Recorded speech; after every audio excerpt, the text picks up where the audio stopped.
Kev G, weather overview, and we are setting the stage for an absolute spectacular weekend of weather. I mean, there's just no other way to say it.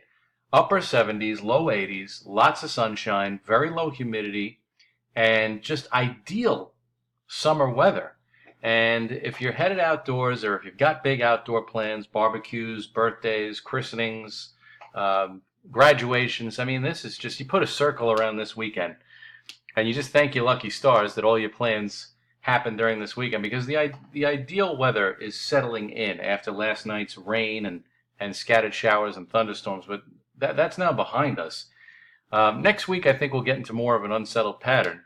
But just bask in the glow of Friday, Saturday, Sunday coming up with temperatures in ideal range. Not a lot of humidity because we have a northwest wind. We don't have a wind coming out of the south. So no chance of real oppressive humidity. This is just going to be a textbook, beautiful summer, early summer weekend in late spring. So we're not quite at summer yet, even though it's going to feel like it this coming weekend. So get out there and enjoy every minute of it. Now, next week, I'm concerned about the potential for heavy rain. And it's fascinating watching the European model kind of dissect the overall weather pattern, because here we are by Sunday, and this is the way the jet stream looks. And it's basically allowing for this northwest flow to come in, lots of sunshine, no disturbances to really speak of. But you notice over the southeast, there's a little bit of a weakness. That area in blue is indicative of a disturbance that actually formed in the southwest Gulf of Mexico. And that disturbance is going to be drawn north in concert with a frontal boundary. And by Monday night into Tuesday, scattered showers and thunderstorms are going to return to the area, with more widespread thunderstorms for Tuesday. And the overall pattern changes so much from where it is this weekend to into next week that by the time we get into Wednesday and Thursday of next week, we have a dip in the jet stream, a significant dip in the jet stream.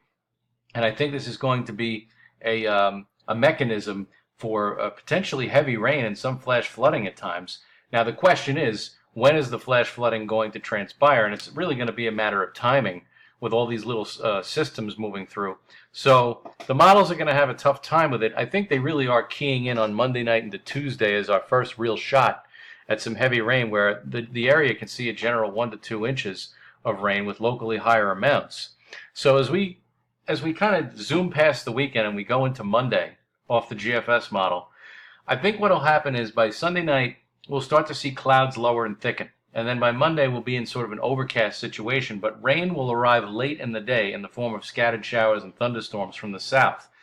And that rain will become more widespread as we go into Monday night into Tuesday. And then as we get into Tuesday, we have to wait for this front to come through, and it may do so in a pretty slow fashion. And the reason why that is because the overall weather pattern is changing, and you saw the dip in the jet stream, and that does have something to do with it.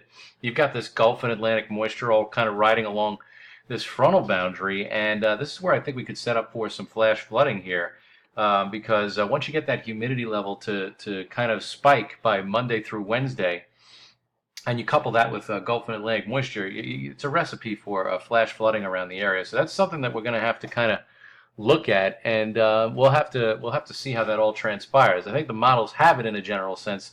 They just have to key in on where that flash flooding is going to be. Now, as we go into Wednesday, this front is sort of hung up along the eastern seaboard, so we can't quite shake it. We can't quite get rid of its influence for you Wednesday, especially along the coast. Maybe the northwest areas north of New York City clear out a little bit, but you see that front sort of oscillates back and forth. And maybe an area of low pressure rides along the front by next Wednesday night into Thursday with another shot of heavy rain, and then another shot of heavy rain, or moderate to heavy rain, skirts by the area by Thursday into Friday, and then the model sort of shows a general clearing trend for the end of next week into the weekend. The weekend by then would be the 15th.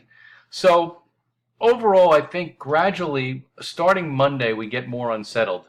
But for the next 3 days, put a circle around it, put a beach towel down, have a party, have a barbecue, have a hamburger, and just enjoy a sensational 72 to maybe even 84 hours of uninterrupted sun and fun.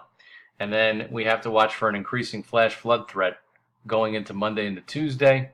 And then Wednesday, Thursday, that's a little bit more uncertain as far as the overall placement of that front is concerned, you can see that even in spite of the rain, the temperatures are not terrible. I mean, we are in the lower 70s with clouds, and that's not ideal, but we're not struggling into the 50s anymore. I think those days are gone for a good while. But that's just a sense of the overall weather pattern over the next 5 to 7 days. Again, I'll have more to say, hopefully, with the with the fine tuning of the flash flooding situation and the rain next week. We can kind of get a beat on that. But for now, enjoy this fine, wonderful weekend of weather on the way.